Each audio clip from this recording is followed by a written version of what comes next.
So hello guys, good morning. In today's video, I will cook chicken legs with macaroni soup. So I wanna share to all of you guys my recipe. So first, chicken legs. I have. So first, I will put the chicken legs. I have seven pieces of chicken legs. So water, and then onion and garlic,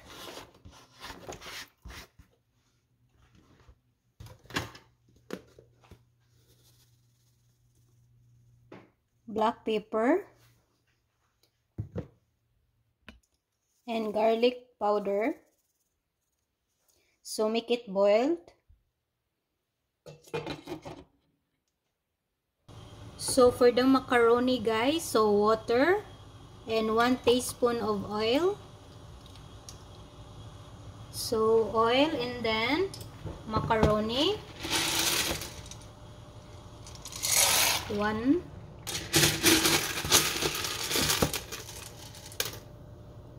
two, so 3 cups of macaroni. So the chicken is almost done, so I will transfer the chicken later and then I will cook with vegetables. So I'm still waiting to the macaroni too. So let's make slice with carrots and onion and garlic. So for the carrots guys, like this, I will slice into cubes, just into cubes. So any vegetables you can put potatoes as well if you have potatoes. So I will just use carrots for today for my chicken soup with macaroni. So just like this into cubes.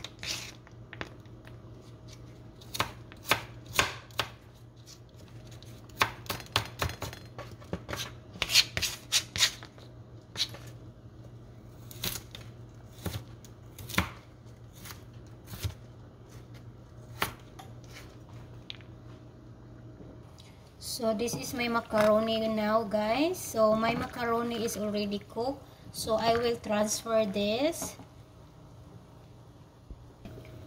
So if the chicken is done, I will transfer the chicken. So I will transfer the chicken guys.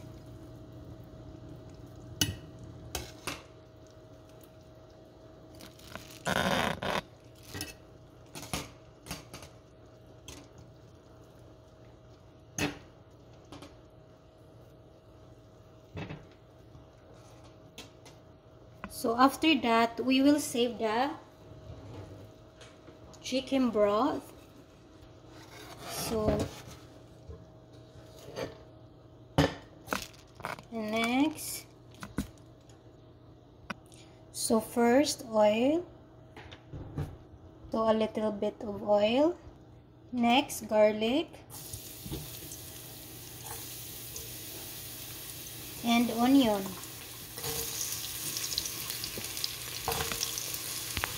So next is the chicken.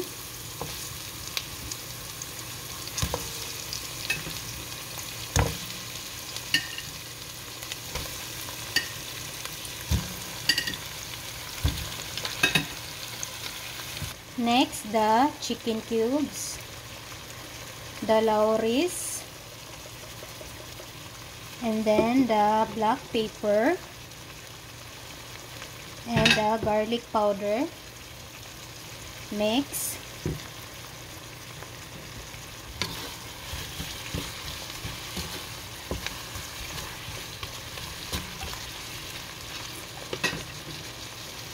After you mix, put the chicken broth.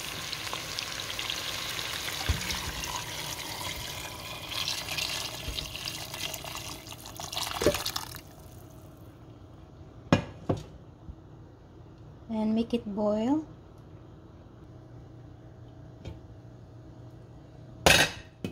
So, ilagay na natin ang carrots.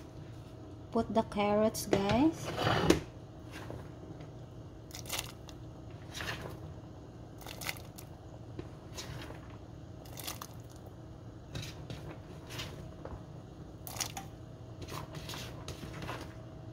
You can put any optional like potatoes, cabbage,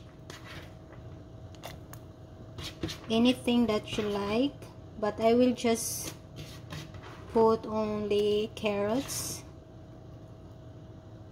and mixed.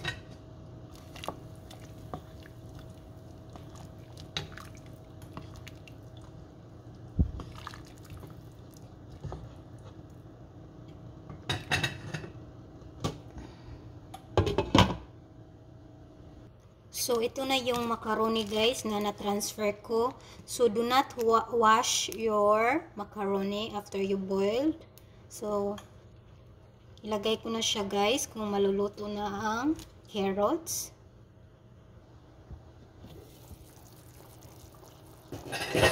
Pagkatapos, kung naluluto na ang carrots, guys,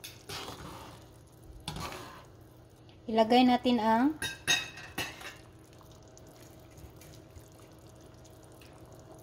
So, ilalagay na natin ang macaroni.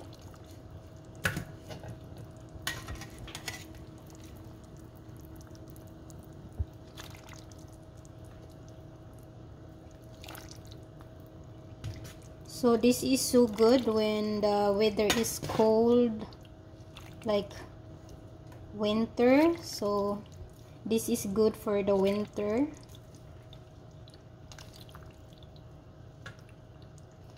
This is really good, guys. This is my kids' favorite, one of their favorite, also my husband.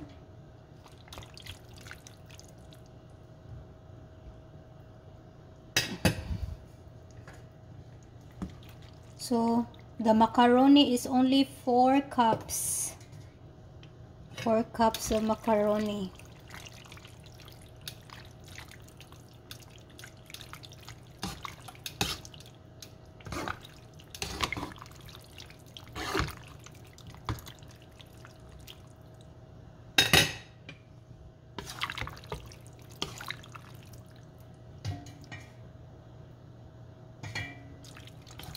So after this, I will put some spring onion and one more seasoning. Let it boil and then almost done.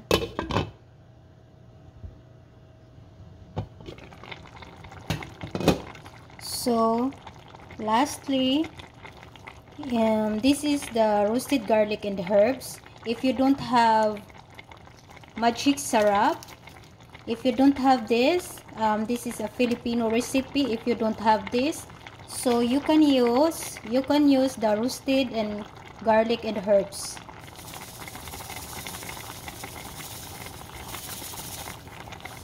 I will use both the magic sarap and the roasted and garlic and herbs.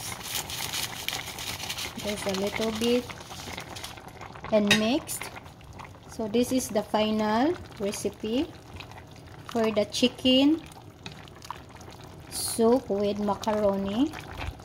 I hope you guys enjoy watching my video. Hope you like my recipe for today.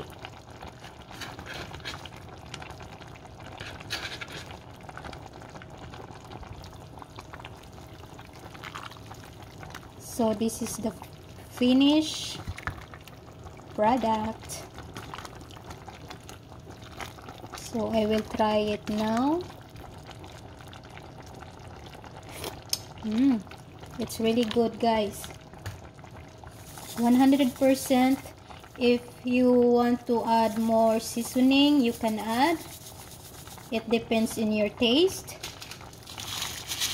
This is my own recipe, guys. So You can try. This is really good. I promise you all. You can try my recipe.